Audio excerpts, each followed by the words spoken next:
এরপর পরীর জাদুতে সেখানে সুন্দর একটা সোনার ডালিমের বাড়ি তৈরি হয়ে যায়। ও মামা, দেখো না বাইরে কত বৃষ্টি হচ্ছে। এই বৃষ্টিতে না আমার ভিজতে খুব ইচ্ছে করছে। হ্যাঁ রে টুম্পা, বাইরে অনেক বৃষ্টি হচ্ছে। ভাবছি এত বৃষ্টিতে এবছর বুঝি বন্যা না হয়ে যায়। ও মা, বন্যা হলে কি হবে? বন্যা হলে অনেক পানি হবে, আর বন্যা হলে যে আমাদের ঘরবাড়ি সবকিছু ভাসিয়ে নিয়ে যাবে। আমরা কোথায় থাকবো? হ্যাঁ রে মা টুম্পা, তুই এত দুশ্চিন্তা করিস না, আমি যে অন্য কিছু ভাবছি রে। ও মা, তুমি কি ভাবছো? তুমি কেন এত চিন্তা করছো? আমাদের ভাসিয়ে নিয়ে যাবে এজন্য তুমি দুশ্চিন্তা করছো? না রে মা, ভাবছি এভাবে বৃষ্টি হতে থাকলে আমাদের জমির ডালিম গাছগুলো যে পানিতে তলিয়ে যাবে, আর জমির ডালিমের ফুলগুলো নষ্ট হয়ে যাবে, আর যে পাকা ডালিমগুলো আছে ওগুলো যে পচে যাবে। এজন্য ভারী দুশ্চিন্তা হচ্ছে। ও মা, তুমি একদম চিন্তা করো না। কালকে সকালে আমরা আমাদের জমির ডালিমগুলো তুলে নেব, এরপর বাজারে বিক্রি করে দিব।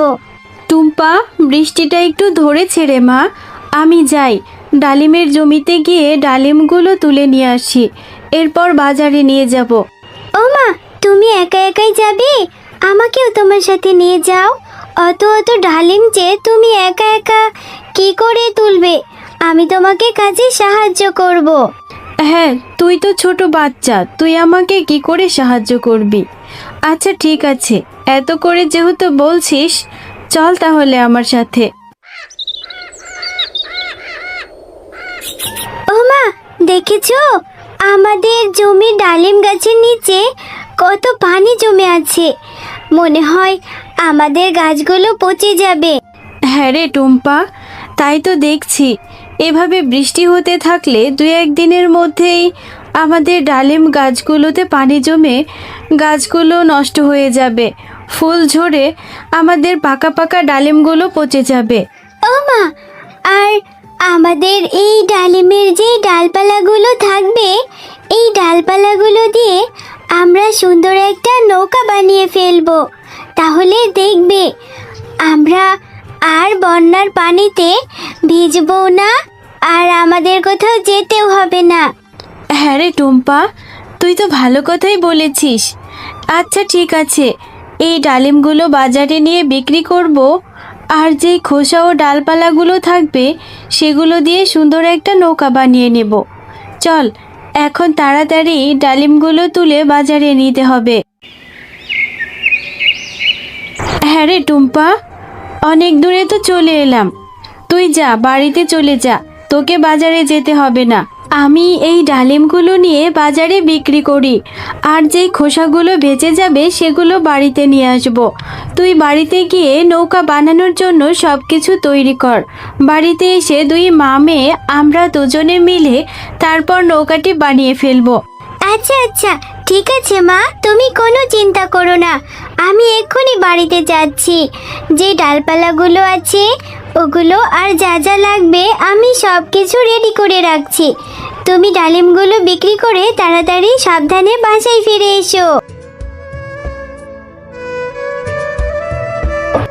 এরপর শেফা শিয়ালিনী বাজারে গিয়ে সেই ডালিমগুলো বিক্রি করতে থাকে। ডালিমের জুসগুলো সস্তায় বিক্রি করাতে অনেক ক্রেতা হয়। হ্যাঁ রে শেফা, তুই তো দেখছি এত সস্তায় ডালিম বিক্রি করছিস, তোর তো দেখছি মাথা টাথা খারাপ হয়ে গেছে। এত দামের ডালিম তুই সস্তায় বিক্রি করছিস, আবার জুস করেও বিক্রি করছিস। হ্যাঁ গো বাঘিনী মামি, ভাবছি এবছর হয়তো অনেক বন্যা হবে। বৃষ্টির যে ভাব দেখছি, ডালিম গাছের গোড়াতেও পানি জমে গেছে। এভাবে চলতে থাকলে যে গাছের ডালিমগুলো নষ্ট হয়ে যাবে, এজন্যই বন্যার প্রস্তুতি নিচ্ছি। আরে শেফা, হাসালি রে শেফা, আমাকে খুব হাসালি।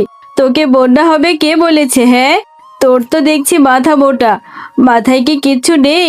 এই গরমের মধ্যে বন্যা হবে?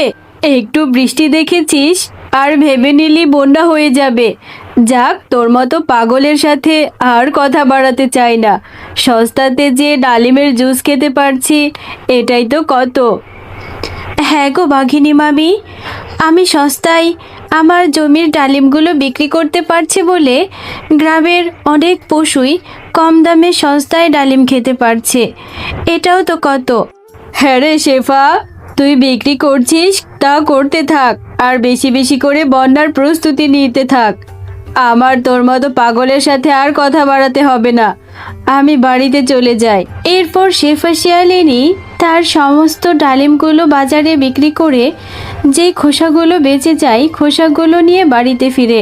ও মা, দেখো আমাদের এই ডালিমের ডালপালা দিয়ে বানানো নৌকোটি কত সুন্দর দেখতে হয়েছে। হ্যাঁ রে টুম্পা, আমরা দুজন তো নৌকাটা বানিয়ে নিলাম, এখন নিশ্চিন্তে থাকা যাবে।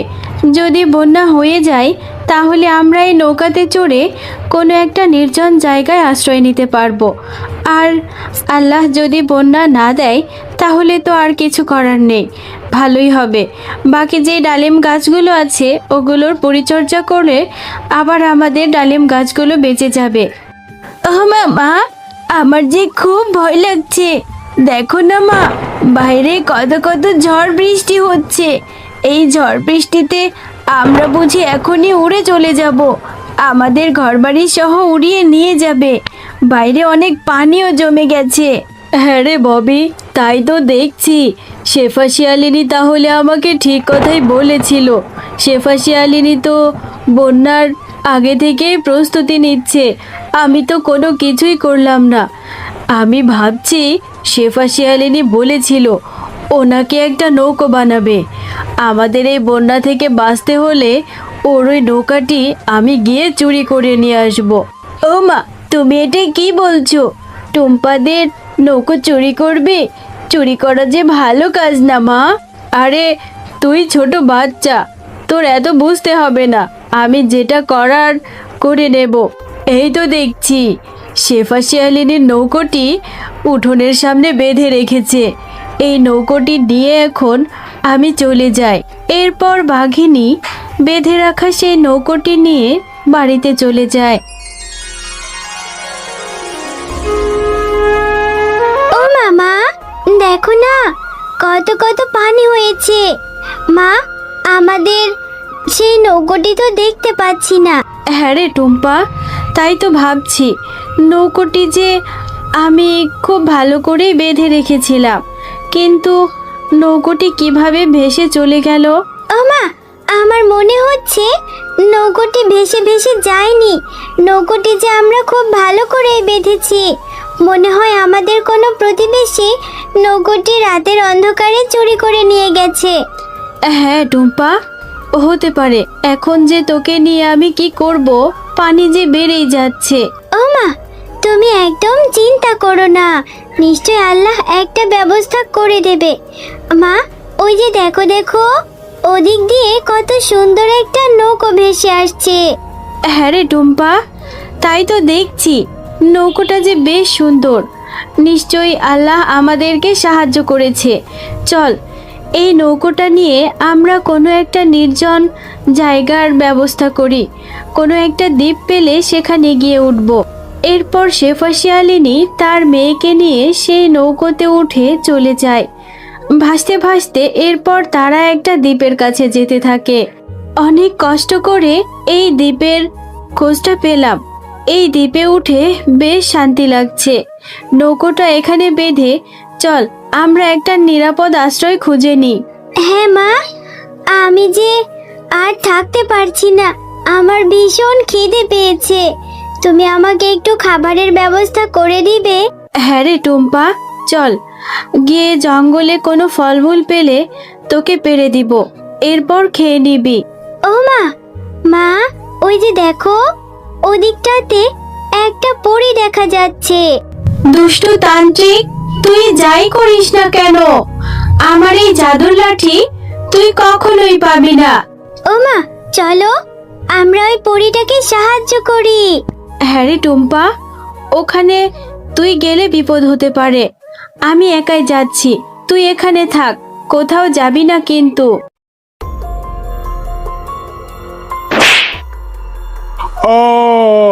আমাকে ছেড়ে দাও, জ্বলে গেলাম, পুড়ে গেলাম। তুমি অনেক ভালো শিয়ালিনী, তুমি আমার জীবন বাঁচিয়েছো।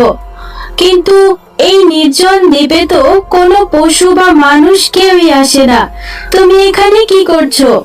এরপর শেফা শিয়ালিনী তাদের সাথে ঘটে যাওয়া সব ঘটনা খুলে বলতে থাকে।